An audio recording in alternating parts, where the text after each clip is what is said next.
Today, I'm happy to be joined by Ben DuBose, who is the editor for USA Today's Houston Rockets blog, The Rockets Wire, and an analyst for SportsTalk790 here in Houston. Thank you so much for joining, Ben. How are you doing this evening? Doing well, especially since the Astros just got the win, the sweep, the one-game series sweep against the Yankees. So we timed this well. How are you? Yeah, I'm doing great. Again, the win just really was really awesome, and we got to talk about some live reaction from today's win over the Yankees, 2-1. Presley picks up his 17th save of the season, and my man Alex Bregman comes through with a 2 RBI double that pretty much ended up being the winning score tonight. And great pitching by the bullpen: Ryan Stanek, Rafael Montero, Hector Neris, and then Luis Garcia's 5 1/3 innings pitched, only allowed a solo homer to Anthony Rizzo. So really a great win. The pitching has just been pretty outstanding. The bullpen came through today. It was a solid performance, and the Astros just got it done. And you were telling me a bit earlier that they got the 1-game sweep today, and the players were feeling good. And all good news today for the Astros.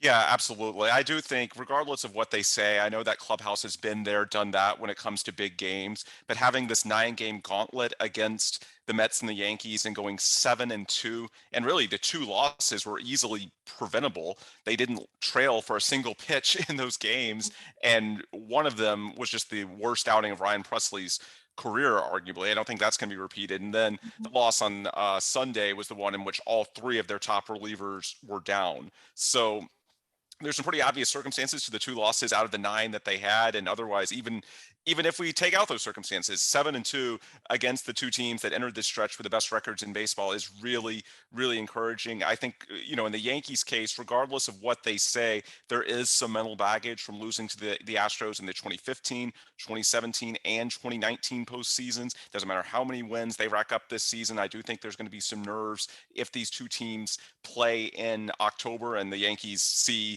those colors, those uniforms, those fans, that environment, all the history that comes with it. And I definitely think that over the past week, the Astros have done nothing to give the Yankees any added confidence. If there was an edge for the Astros, and I think at least on some level there was something of a psychological edge, they've definitely maintained that with how they performed over the past week. Yeah, I totally agree. And the Astros could have easily beaten the Yankees all 5 games if it Right. weren't for, Presley obviously having that issue in that inning, which is probably, like you said, not going to be repeated. I think the kind of mistakes that the Astros made in both those games were, I think they can be fixed pretty easily. And for the Yankees case, you're talking about this offense, they just cannot hit this pitching that well. And I think the Astros are really in a good position at this point, just dominated the Mets as well. So, yeah, they're looking good. And they had the lead pretty much the entire series. And yeah, I just love the way this team has been playing. They step it up against these great teams. And, against the Mets, 4 games, 2 in Houston last week and 2 this week. Just really crazy dominance over the National League's best team. And I think it just shows you how good this team is, the pitching is this year. And then the batting, I think, they're showing up in big moments, I think, so far this series. Yeah, absolutely. I filled in for Brian McTaggart, the Astros.com writer, a couple of weekends ago when they played the Marlins, and that was when Alex Bregman and Yuli Gurriel were really struggling. Yuli's had a few signs, but he hasn't had a consistent breakout. Since that series, Alex Bregman definitely broke out. And what struck me when I was in the clubhouse was how little panic there was. That was a week in which I believe Bregman got down like slightly below 700 OPS, which is well below his standard. Now, obviously, this year it's not as bad as it might seem because some of the baseball issues and whatnot, offensive production around the league to start the first couple of months was down relative to average. But regardless, even adjusting for that, it was substandard for Bregman, but he was not bothered at all. He was very composed, very much, been there, done that. We're close. And ever since then, he's been at an all-star level the last, I guess, week and a half, or no, 2.5 weeks. Sorry, it's the end of June now. So it's been 2.5 weeks since then. And yeah, today, the only 2 runs, and this was the only way they could win. You look at basically their top 6 hitters all season long. 3 of them are Yordan Alvarez, Michael Brantley, and Jeremy Pena, and they were missing 3 of their 6 top hitters. And Yordan, by the way, is arguably the best hitter in all of baseball. Certainly has been for the last couple of months. So it had to be a low-scoring game. You had to take advantage of whatever opportunities were out there, especially against a guy like Severino that has pretty nasty stuff. And the Yankees bullpen, that's the one clear strength from these 5 games. The Yankees do have a really, really great bullpen. So I think it puts a priority on the Astros to take advantage of early opportunities. That's what Bregman did today. And then you combine it with Luis Garcia and the bullpen, it was enough. But yeah, that's the biggest thing. I think the last 2.5 weeks, you're starting to see the old Alex Bregman. That's a great sign. Still have a month to go, a little over a month until the MLB trade deadline. So I think there's another month to evaluate Yuli and whether he's going to, surely break out. If not, the good news is that if he doesn't, first base is not a hard position to upgrade. There are a lot of options out there every year. But the other thing is that the Astros are going to give him every opportunity to potentially break out and get going. That's the advantage of having an 11-game lead early in the season is that, you're not living and dying on every swing that Yuli takes. You can give him time, and hopefully we've seen some good signs lately. Maybe over the next month he gets going, and we're saying, you know what, the Rockets, the Astros don't need a first baseman because Yuli turns it on the same way we've seen Alex Bregman do the last 3 weeks. Yeah, it's a great thing that you mentioned that about Yuli. I just think the history with him being the batting champion from last year, the great moments in the postseason with him, the Astros are definitely going to be giving him as many chances as possible. And I think it's also been good to see JJ Matijevic get some at-bats at first base. Would you possibly see him as maybe a long-term answer at first base? I wouldn't say yet, but I would say that you certainly consider him in the mix. I mean, you give him a shot.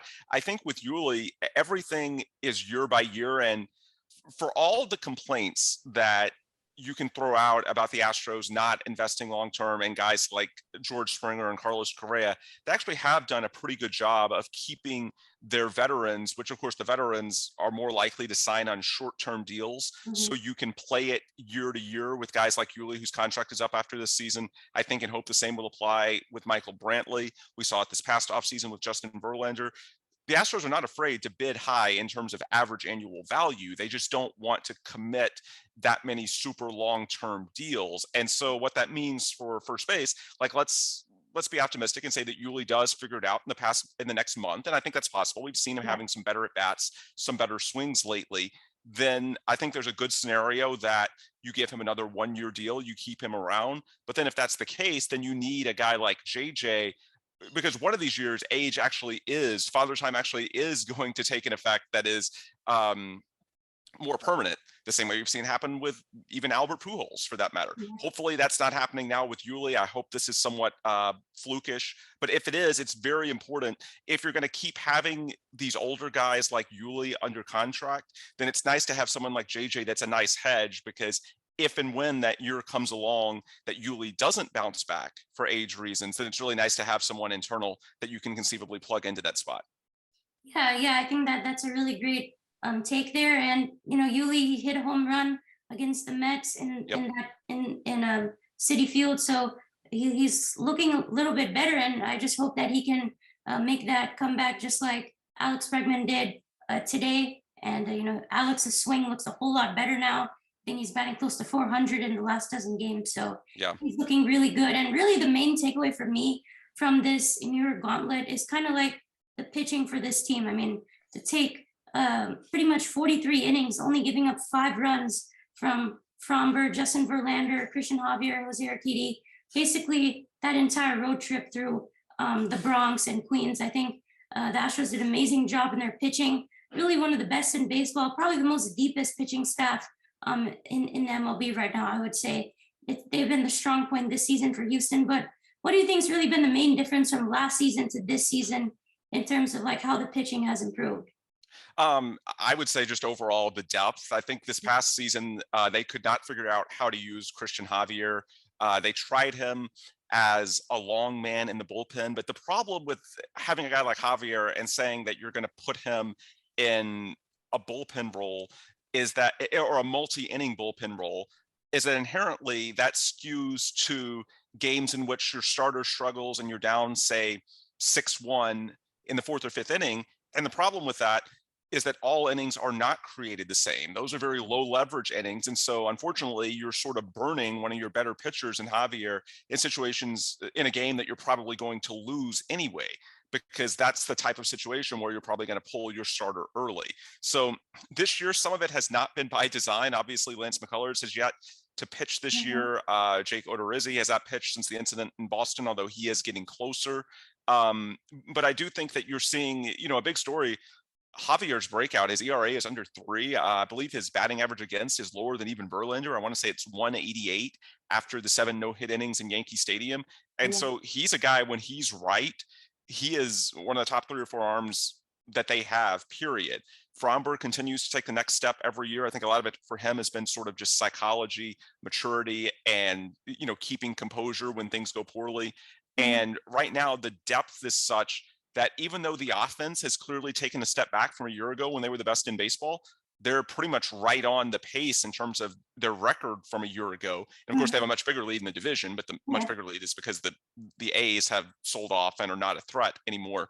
But I would just say the story of this year is that whatever drop off there has been from the offense has been offset by a huge jump in the pitching. And of course, Verlander, that's the other part of it. You're getting more from Javier, and then no disrespect intended to Lance McCullers, who I absolutely love, but Justin Verlander is an ace that they didn't have last year. Or I guess I shouldn't say that Lance McCullers isn't an ace. I guess the best way to look at it is like Lance McCullers is probably like an A pitcher, and Justin Verlander is like an A++, like one of the greatest in baseball history. And that's not meant to be a shot at Lance.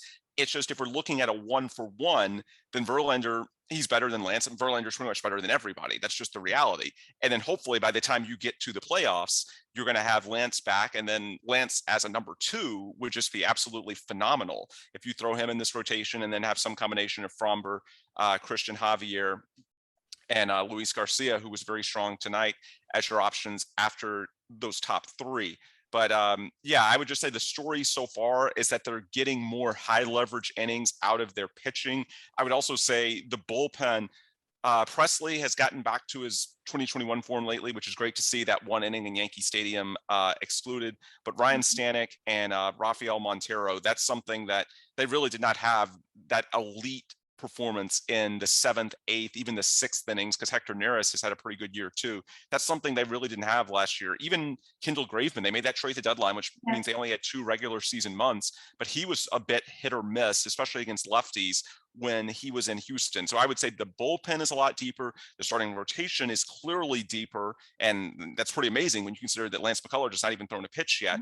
And it's enough to where even though the offense has taken a step back, it's offset by all the advantages that you have on the pitching side. And then hopefully as we go through the season, you get something closer to the old Alex Bregman and Yuli Gurriel, and hopefully the offensive gap shrinks as we get closer to October. Yeah, I agree. I think that's what a lot of people are betting on, that this offense starts to get back to that kind of form that they had last year. And I think they're getting there, and you see Bregman turning it around a bit. So hopefully that offense will get there. Great breakdown on the pitching. And it's great to see how Lance, we pitched so well even without him. And it's going to be pretty insane to see how this starting rotation is going to play out once Lance comes back. And I also want to jump to the Rockets here pretty quick.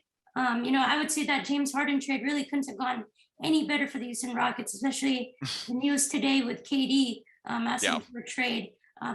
Initially after the Harden trade, we saw a lot of these media members or people saying that this trade wasn't done well at all by Houston, even though we got 4 first-round picks and those first-round pick swaps, and we didn't get Karis LeVert or whatever. But, having all their picks till 2028 and, being hopefully those picks will be at the top of the lottery, I think is really exciting. Phil Stone is pretty much looking like a genius right now. Yeah, it was a very forward-thinking move by Rafael Stone, and let's give some credit to Tillman Fertitta and ownership as well for letting him do that. It was a gamble that in the short term they took a PR hit from because people didn't like it. But the bottom line is Rafael Stone saw the trend coming, and I would argue that if you look closer, it was defensible at the time, but people on social media didn't seem to fully appreciate just how unstable the NBA really is. And if you can get a team to give you pretty much unprotected full control of their drafts for 7 years, because even though you have picks every other year, but then you also have the swap rights in the odd years, and those swap rights, if Brooklyn ends up bottoming out, are pretty much just as good as the picks, because what you Mhm. want is a chance at a really high pick. Like, you've had the last couple of years, granted your own picks, that have led you to Jalen Green and Jabari Smith. And you have shots for 7 straight years. Well, 5 now, but 7 at the time of the trade, from Brooklyn. And that total control and complete lack of any protection, not even like top 3, top 2 from Brooklyn side, is really attractive in an NBA where it's just more unstable. The player empowerment era, it doesn't take much for a situation to go crazy, as James Harden might say. And that's where we are in Brooklyn. And I think it sets up well for the Rockets. But honestly, I mean, I think they're going to have some opportunities. I don't know if anything's going to happen from it, but I do think that they're going to have some conversations with Brooklyn over the next week. Not necessarily for Kevin Durant. Now, you would never, you never say never. I don't care if he's 34 years old. Kevin Durant is a top 10 player all time, still probably top 2 or 3 in the game today. He's under contract for 4 more years. He's the type of player that I don't care if you're bad like the Rockets. If Kevin Durant, for whatever reason, were to say, I'm open to going to the Rockets, you should at least keep an open mind. You do not have to be a great team to turn it around quickly. We saw it when LeBron joined Cleveland in 2014, and actually then LeBron joined the Lakers in 2018. Both of those teams that he joined were not anywhere close to the playoffs in the previous season, and they took a big jump. And then, of course, we saw just sort of the magnetic pull when you have a star like that, led to Kevin Love joined in, and they already had Kyrie Irving in the Cleveland scenario. In the Lakers scenario, they got Anthony Davis the year after, and in both cases, they ended up getting championships. And I'm not saying that that's going to happen, because my gut tells me Kevin Durant at 34, he wants to win. And there are places that he can have a much more clear path to winning and contending literally this season than in Houston. But the reason I bring up that scenario, if you're Brooklyn and you lose Kevin Durant, there is no reasonable way in which they can compete for a championship in the short term. I don't care what pieces they get. You never, when you're selling that type of asset in the NBA is not a league where you can exchange $1 for 4 quarters and have it basically end up the same. The NBA is too top heavy. You need those pieces. And also, there's just a perception hit with Durant, Kyrie, and James Harden all wanting out of Brooklyn in basically a 5-month span, which is crazy when you think about it. It's going to be tough for them in the short term to make a serious championship push. So all these options that are on the table, they might help them be respectable. You compare some of these hypotheticals, you hear with the Suns, these things like, oh, can they get DeAndre Ayton and Bridges, or in some cases Devin Booker, although I don't think Devin Booker is going to happen because there's a report that he's agreed to supermax extension with the Suns. But the point is, even the most ambitious scenario, someone that can get Devin Booker and put Devin Booker and Ben Simmons out there together, that's not going to be a championship team. They'll be a good team, but they're just sort of paying a lot of money for a team that's going to win 45 games and go nowhere. The best case scenario for the Nets is to actually get those picks back. And I feel pretty confident in a perfect world, I think the Nets actually would like to trade Durant to Houston and just get those picks back, because they know as soon as Durant wants out that those picks, ideally you would have those picks because you need to rebuild and get ready for your next cycle a few years from now. And they don't have those picks because of that trade from a year and a half ago. So I think in a perfect world, yeah, they'd love to get those picks and hit the reset button. With that said, that would require Kevin Durant wanting to go to Houston. I don't think that's going to happen. And, the reason is that the Rockets are not going to mortgage all these future picks for a 34-year-old Kevin Durant that doesn't want to be there. That's just not smart. Yeah. So I'm guessing, that's an extremely remote scenario. I don't see it happening. But what I could see happening is perhaps a 3-team scenario in which, let's say, I'm going to use Toronto as an example because that's been thrown out a little bit. Let's say that you could get, and Toronto should make Scotty Barnes, the Rookie of the Year, available in a discussion if they can get Kevin Durant. Because if you can get Kevin Durant and add him to Fred VanVleet and Pascal Siakam, you can win a championship next year. That's the point. The next few years, you can. I think they'd make Scotty Barnes available. I'm not sure how much Scotty Barnes necessarily makes sense for the Nets in their current state, especially if you were willing to give them back multiple years of their picks and swaps. The Nets might be better off taking back full control of their situation and basically a 3-team trade in which Durant picks the contender of his choice. In this hypothetical, it's Toronto. Houston gets an asset from that team, like hypothetically a Scotty Barnes, Yeah. and the Nets get a combination of assets from, the team that Durant's going to in Houston, and most notably their picks back, which gives them back complete control of their future. Not saying that's going to happen, but that's an angle of this trade that I think is not being discussed enough on the day of, or the element of Kevin Durant's trade request.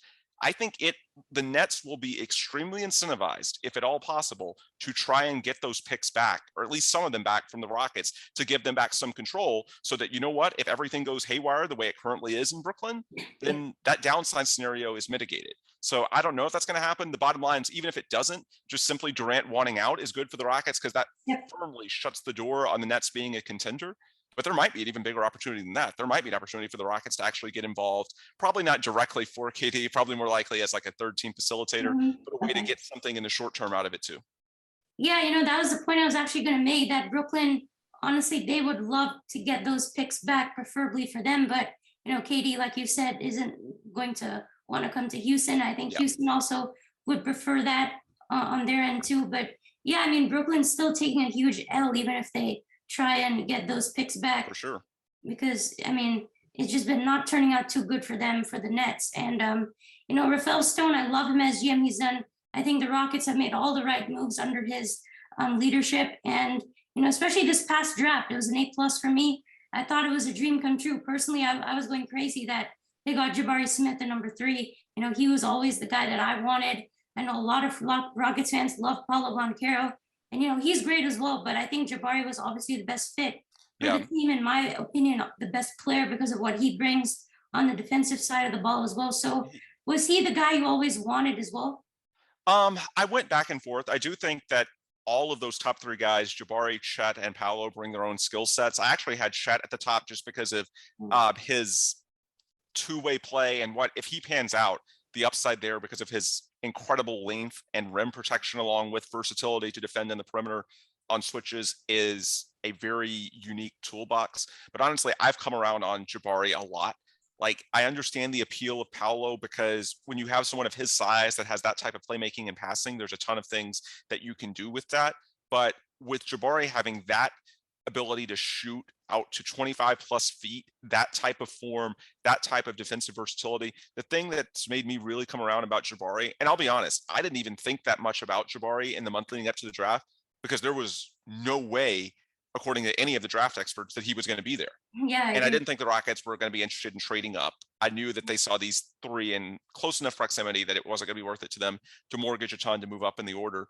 And, for Rockets Wire, one of the things that I did leading up, I compiled these aggregate mock drafts, basically combining all the expectations from the experts out there, and never saw Jabari lower than 2, and 90% of them had him at 1. So I didn't even think about it. But the thing that I really like about Jabari, the more I've taken a look at it since his selection a week ago, is just how many other options he gives you to build out the team, just because of what he can, the way he spaces the floor and can defend multiple positions. He doesn't need the ball to be effective. For example, in the short term, he is a much easier fit for Kevin Porter Jr. and Alperen Sengun than Banchero would have been, because Banchero needs a lot more touches to be effective with his minutes than Jabari does. And also, when it comes to, presumably, assuming they don't, shock the world and land Kevin Durant or something crazy, they're going to have another high pick in the 2023 draft.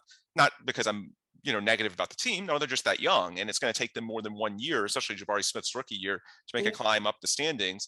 And of course, they have a lot of cap room in 2023 as well. So that's why I think a year from now, we're going to have a really optimistic discussion.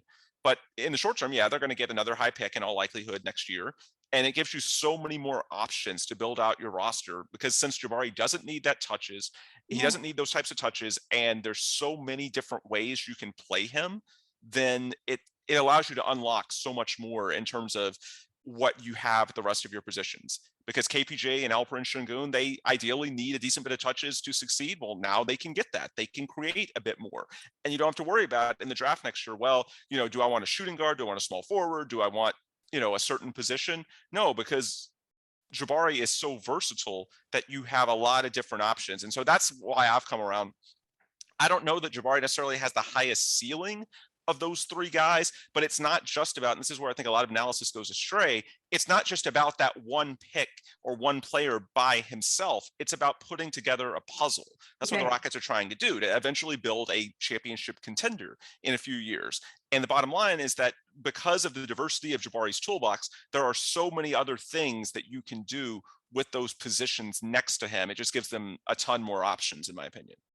Yeah, I totally agree. And I saw some comparisons that people were saying that Jabari is kind of like KD, but he's also a really good defender. So obviously not saying he's going to be like him, but his height at 6'10", the way he shoots 42% from three, I think that's truly And incredible. yeah, and by the way, when they had the press conference at Toyota Center a week ago Friday, his Mhm. dad, who was briefly an NBA player in the early 2000s, mentioned that Jabari just turned 19. It's entirely possible he could still grow another inch or two. That's something Yeah, that we've actually, speaking to Kevin Durant, have seen. It's a running joke. Kevin Durant doesn't want to be called 7 feet. He's technically listed at 6'10", but everyone in the NBA knows he's 7 feet. And Jabari's close enough. And again, he literally just turned 19 a few weeks yeah, ago. If he gets another inch or two, I don't care how much or how little, wiggle or ability to create. At some point, if you can shoot that well and you're 6'10", 6'11", 7 feet, yeah, then you're just going to be able to just rise and fire over yeah. most of the guys that are defending you.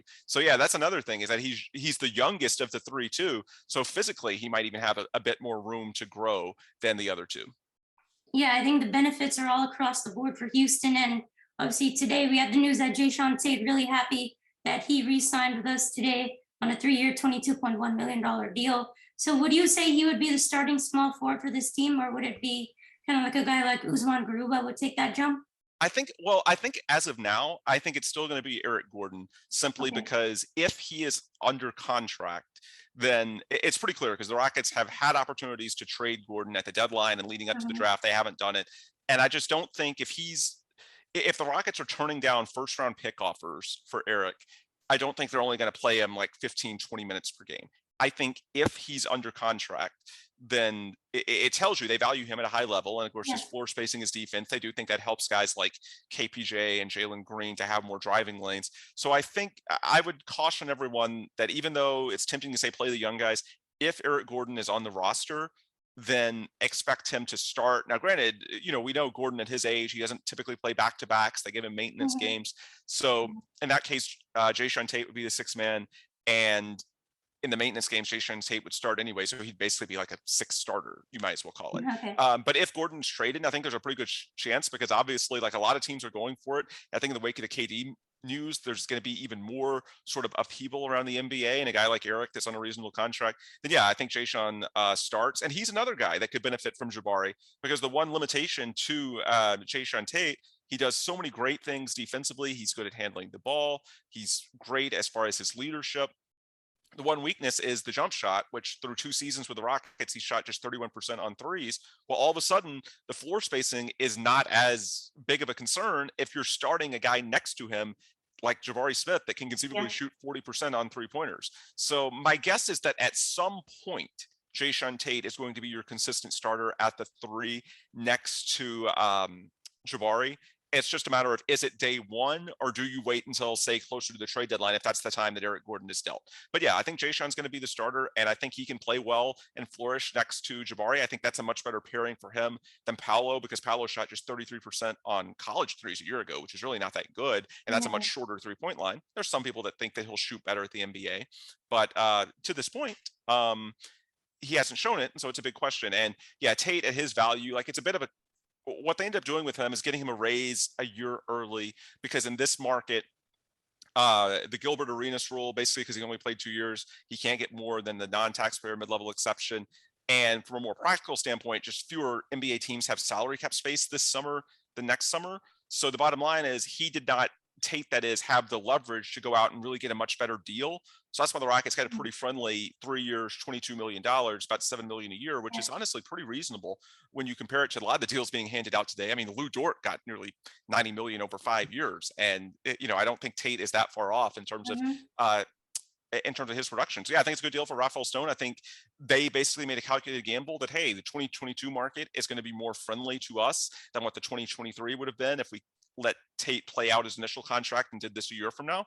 And to this point, again, you look at 3 for 22 for Jayshawn Tate and compare that to 5 for almost 90 for Lou Dort. I think it's hard to argue that that the Rockets got a pretty good deal there for Jayshawn. Yeah, I totally agree. Again, the leadership, I just love having him on the team. And it's great that he's staying here in Houston.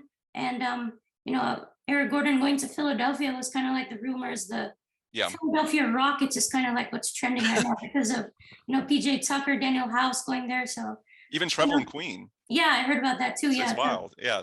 Yeah, who knows if Eric Gordon will go there. But, like you said, if he does indeed stay here, yeah, I'd see him in the starting lineup. Eric's a great guy, plays great defense, and just brings a lot of great stuff to the Houston Rockets. And also want to get to the other 2 picks really quick before we go. Yep. The pick at 17 with Tari Eason, the forward from LSU. I thought that was seen to be predicted in some mock drafts. Yeah. But it was great to see him be available at 17 because I think he's a great fit. Really good size at their wings for the Rockets, and you have 6'8" for Tari Eason, 6'10" for Jabari. So I think they really address their needs. And then also at 29, getting Ty Washington, the point guard from Kentucky, was also really good. So what would you say are, what can these two kind of bring to the Rockets, help them get even better this season? Yeah, I think with Tari Eason, I know rookies, the stereotype is out there that rookies aren't that great in their first season defensively, but that can actually be a little bit misleading. Like at a team level, in terms of recognizing the plays from the other team and like rotations, communication, that can be an issue.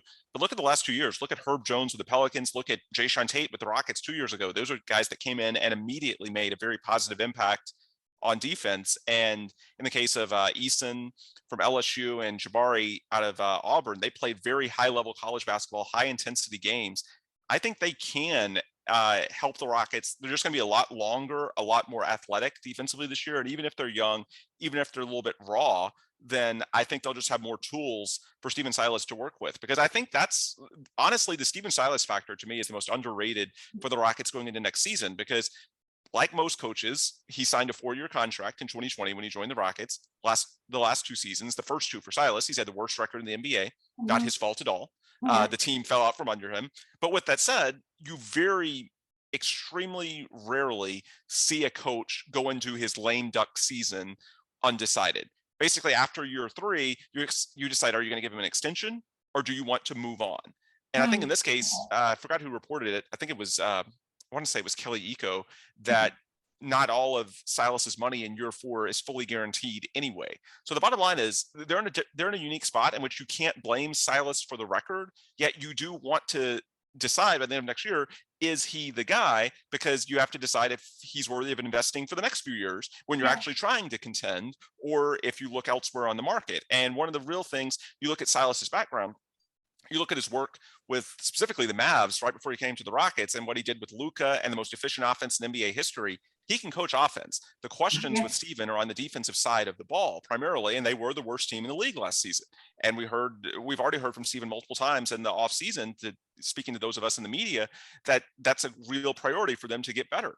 Well, now that he has better tools with guys like Jabari and Tari, then I think they should help, and it'll also be helpful to see, hey, now that Stephen Silas has these better tools and he can deploy these super versatile guys like Tari and Jabari, then does the defense improve like it should? Not going to be night and day better, but do you see progress? And I think it's reasonable to say with Tari Eason and Jabari Smith and that type of length, you should see progress. The shooting in Tari's case, that's a question that's probably going to be more slowly because his first college year, he shot like 24%. Last year, it was 35%.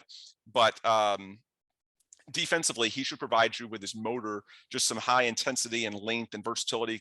Rafael Stone said he can guard 1 through 5 on switches. And that type of flexibility is just something they did not really have last year. A lot of their guys, when they started the rebuild, like KPJ and Şengün, are a bit more tilted towards offense. And some of that's, when you're starting in year 1, beggars can't be choosers. You have to take the best talent that you can. It just so happened that some of the guys the Rockets got to start their rebuild were much more tilted towards offense. Now you get 2 guys like Jabari and Tari that are more tilted towards defense. And then Ty Washington out of Kentucky, he's balanced. He gives you capability on both offense and defense, very steady as a ball handler and a floor general. And where I see him as really valuable is just giving you a hedge an insurance policy against so many of the questions that you have in the backcourt after Jalen Green. Because with Kevin Porter Jr., his contract is up after this coming season. Also, he's only had one season as an NBA point guard. We know the off-court issues that have been a part of his story. So it's a very much an open question. Is he going to be the guy long-term?